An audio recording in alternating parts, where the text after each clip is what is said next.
सूक्ष्मदर्शी हो गया था, ठीक है, जिसमें मैंने बताया था एक गोल धातु का छल्ला होता है, उसके बीच में एक उत्तल लेंस लगा हुआ होता है। अब है संयुक्त या यौगिक सूक्ष्मदर्शी। संयुक्त या यौगिक सूक्ष्मदर्शी, ठीक है। नाम फिर से उसका परिभाषा को बता देगा। संयुक्त का मतलब होता है, हाँ, मतलब एक से ज्यादा चीजें होंगी। यौगिक का मतलब यही होता है, ठीक है। सूक्ष्मदर्शी की छोटी चीजों को देखने वाला। तो फिर से यह एक ऐसी युक्ति है जिसके द्वारा हम अत्यधिक सूक्ष्म चीजों को देखते हैं, ठीक है। इसके द्वारा अत्यधिक सूक्ष्म चीजों को देखा जा सकता है। ये होती कैसी है? एक बेलनाकार नली होती है, मैं इसे रफली डायग्राम बना दे रहा हूँ, ठीक है। एक बेलनाकार नली होती है जिसकी एक तरफ कम फोकस दूरी और छोटे द्वारक का एक उत्तल लेंस लगा हुआ होता है, और दूसरी तरफ अधिक फोकस दूरी और बड़े द्वारक का एक उत्तल लेंस लगा हुआ होता है। ये दोनों नली एक दूसरे में आसानी से चल सकती हैं, और इन्हें चलाने के लिए एक ऊपर व्यवस्था दे रखी होती है। जैसे आपने इसे दंतुर दंड चक्र व्यवस्था कहते हैं। दंतुर दंड चक्र व्यवस्था का मतलब क्या है? दंतुर का मतलब इसमें दांत होंगे, दंड का मतलब एक रॉड की तरह पड़ी हुई होगी, चक्र का मतलब उसका चक्र बना हुआ होगा, ठीक है। तो ऐसे करके समायोजित होगा। मान लीजिए ये नली है, तो इसे ऊपर से ऐसे करके मैं घुमाऊंगा, तो इसमें जो दांत बने हुए होंगे वो नीचे वाले दांतों से टकराएंगे और इसकी वजह से आगे पीछे आसानी से हो जाएगी, ठीक है। आगे पीछे करने की आवश्यकता इसलिए होती है क्योंकि हमें इसका समायोजन करना पड़ता है इस प्रकार से कि पहली जो वस्तु रखी हुई है वो इसके सामने रखेंगे हम। इसे हम क्या कहते हैं? अभिदृश्यक लेंस। कम फोकस दूरी और छोटे द्वारक का अभिदृश्यक लेंस। और ये होता कौन सा है? उत्तल लेंस, ठीक है। और ये होता है अधिक फोकस दूरी और बड़े द्वारक का। बड़े द्वारक का मतलब इसका साइज भी कैसा होगा? बड़ा। इसे हम कहते हैं नेत्रिका लेंस। नेत्रिका लेंस, ये भी उत्तल लेंस होता है, दोनों उत्तल लेंस होते हैं, ठीक है। नेत्रिका लेंस को हम नेत्र की तरफ या आंख की तरफ रखते हैं, और अभिदृश्यक लेंस को हम काय की तरफ रखते हैं? ऑब्जेक्ट, वस्तु की तरफ, ठीक है। और इसे काय की तरफ रखेंगे हम? नेत्र की तरफ। इसे नाम देंगे हम नेत्रिका लेंस। इसे क्या नाम देंगे हम? अभिदृश्यक लेंस, ठीक है। तो क्या बताया मैंने कि इसमें एक बेलनाकार नली होती है जिसके एक ओर कम फोकस दूरी और छोटे द्वारक का एक उत्तल लेंस लगा हुआ होता है, जिसे हम अभिदृश्यक लेंस ओ कहते हैं। और जबकि दूसरी ओर नली के अधिक फोकस दूरी और बड़े द्वारक का एक उत्तल लेंस लगा हुआ होता है, इसे हम नेत्रिका लेंस ई कहते हैं। इसमें नली को या इन दोनों लेंसों को आगे पीछे करने के लिए एक दंतुर दंड चक्र व्यवस्था दे रखी होती है। ये तो हो गई इसकी संरचना। अब है इसकी कार्यविधि कि काम कैसे करके ये करेगा, ठीक है।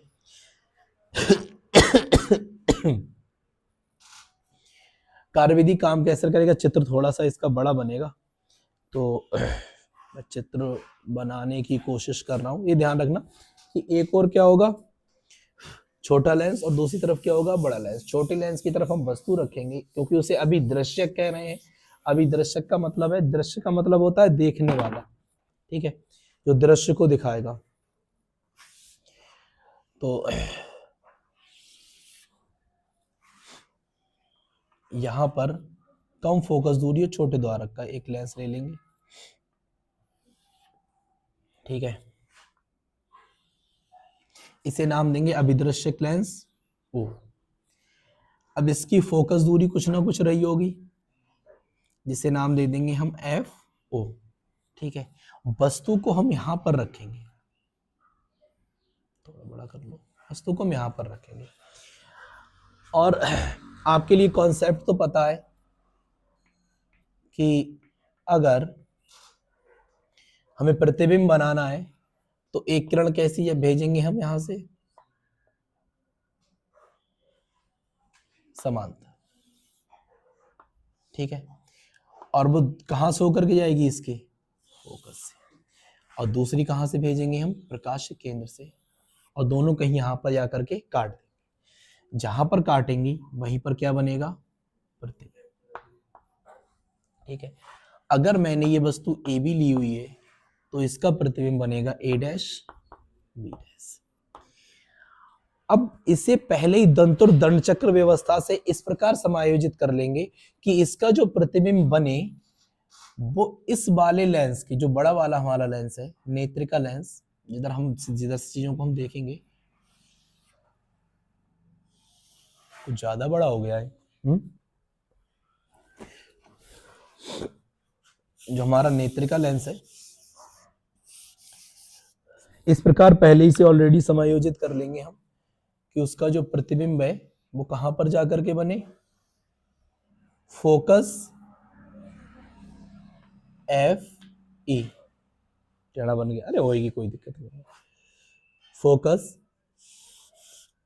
और प्रकाश के केंद्र के बीच में जाकर के बने। ठीक है,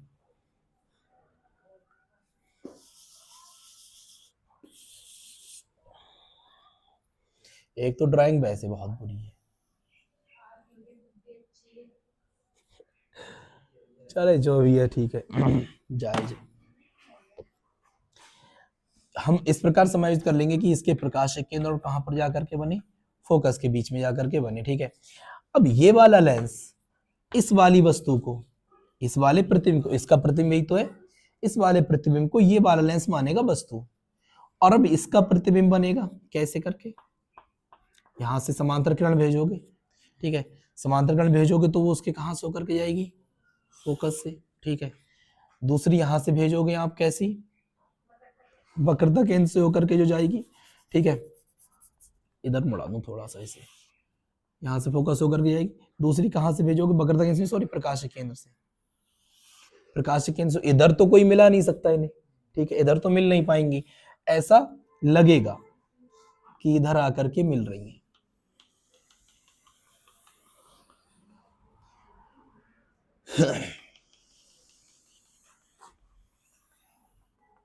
ऐसा लगेगा, ठीक है, और ऐसा लगेगा तो ऐसा लगेगा कि यहां पर प्रतिबिंब बन रहा है। ठीक है, और अगर ऐसा लग रहा है प्रतिबिंब बन रहा है तो इसे हम क्या नाम देंगे, आभासी प्रतिबिंब। इसे कह दूंगा मैं A1 B1, क्या नाम दे दिया, A1 B1 नाम दे दिया।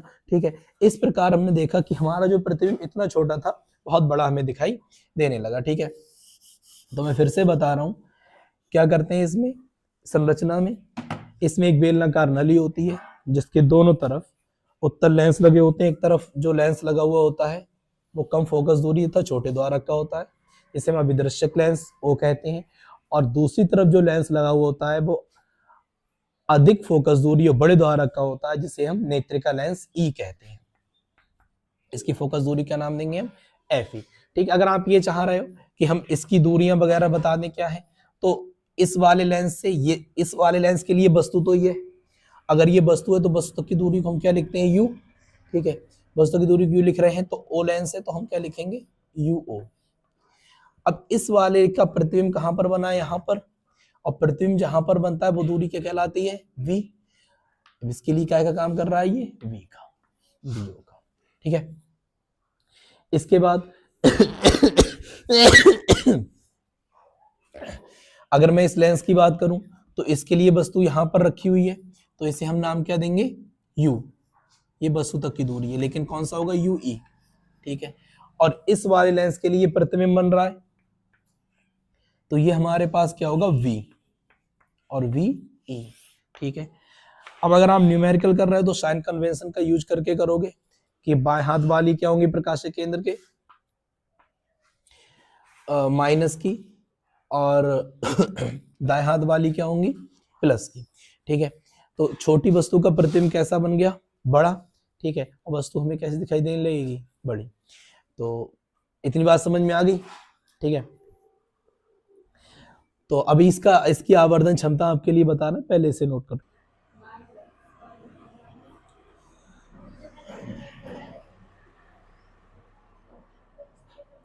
इसके बाद अगर आप यहां पर ध्यान से देखो, वस्तु स्पष्ट रूप से तभी दिखाई देगी, उतार तो लिया ना, वस्तु स्पष्ट रूप से तभी दिखाई देगी जब ये स्पष्ट दृष्टि की न्यूनतम दूरी पर प्रतिबिंब बनेगा। ठीक है, मतलब कैपिटल डी, ये कितनी होती है स्पष्ट दृष्टि की न्यूनतम दूरी, 25 सेंटीमीटर। और स्पष्ट दृष्टि की अधिकतम दूरी अनंत। ठीक है, कक्षा 10 में पढ़ाया हुआ ये, जहां जहां भी पढ़ाया तुमने। ठीक है, मुझसे तो ज्यादा ही होशियार हो।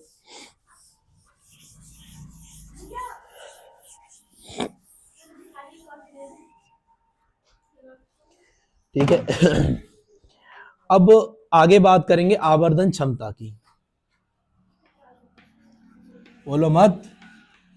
आवर्धन क्षमता, इंग्लिश में इसे कहते हैं मैग्निफिकेशन पावर, इसलिए इसे रिप्रेजेंट भी कैसे करते हैं, कैपिटल एम से।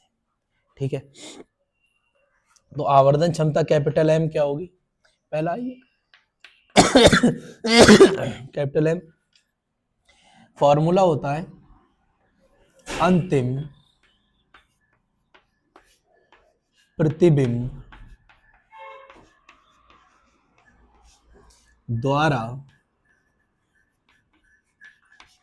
आंख पर बना कोण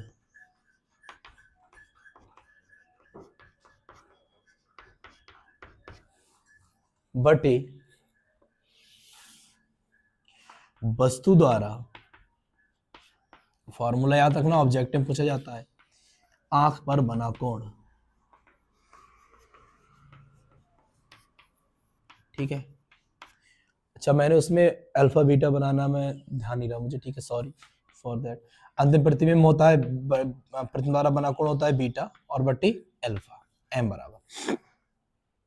मुझे ध्यान नहीं रहा था अल्फा बीटा बताने का, उसमें फिर से बनाऊं। ठीक है, अब आप ये एज्यूम कर लो कि ये है, बता दूंगा बाद में। ठीक है, तो एम बराबर, यदि अल्फा और बीटा बहुत छोटे हैं तब, यदि अल्फा तथा बीटा बहुत छोटे हों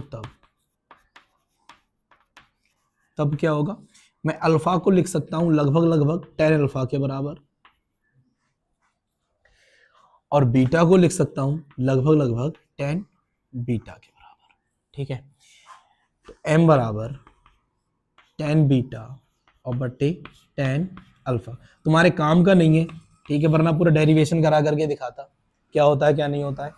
फिलहाल इसका फॉर्मूला लिख लो, m बराबर आएगा m e into m zero, m zero या m o, sorry mo. Mo क्या है यहाँ पर, अभिदर्शक लेंस की आवर्धन क्षमता, और एम ई क्या है, नेत्रिका लेंस की आवर्धन क्षमता।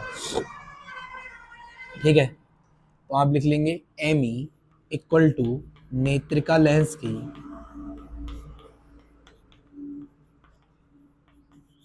आवर्धन क्षमता,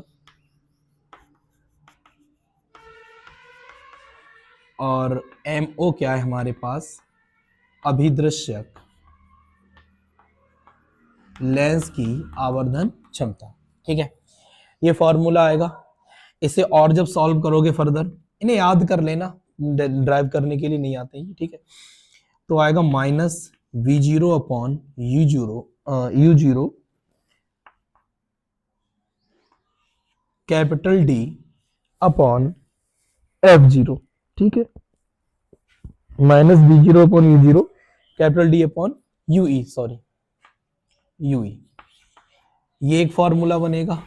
ठीक है, डी क्या है, स्पष्ट दृष्टि की न्यूनतम दूरी, यू ई क्या है, अभिदृश्यक लेंस से वस्तु तक की दूरी, ये मैंने अभी सब बताया हुआ है। ठीक है, दूसरा है यदि प्रतिबिंब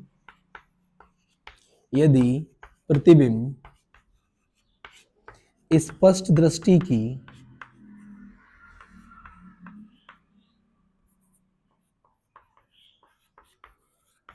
न्यूनतम दूरी पर बने,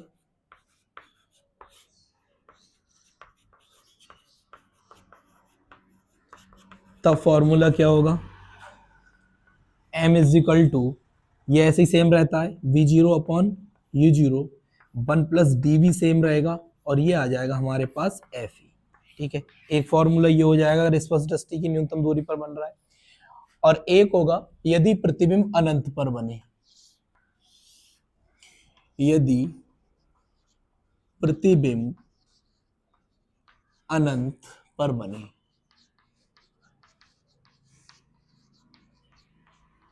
ठीक है, तब फॉर्मूला होगा आवर्धन क्षमता का m बराबर, ये तो सेम रहेगा, बी जीरो बटे यू जीरो और डी बटे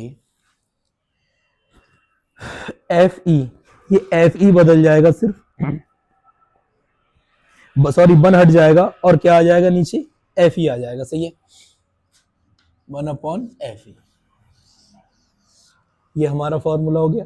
ये तीनों आवर्तन क्षमता फॉर्मूले यदि प्रतिबिंब स्पर्श दृष्टि की न्यूनतम दूरी पर बने, यदि प्रतिबिंब अनंत पर बने, ठीक है, उतार लो फटाफट। ठीक, thank you, bye bye, take care, have a nice day, keep smile.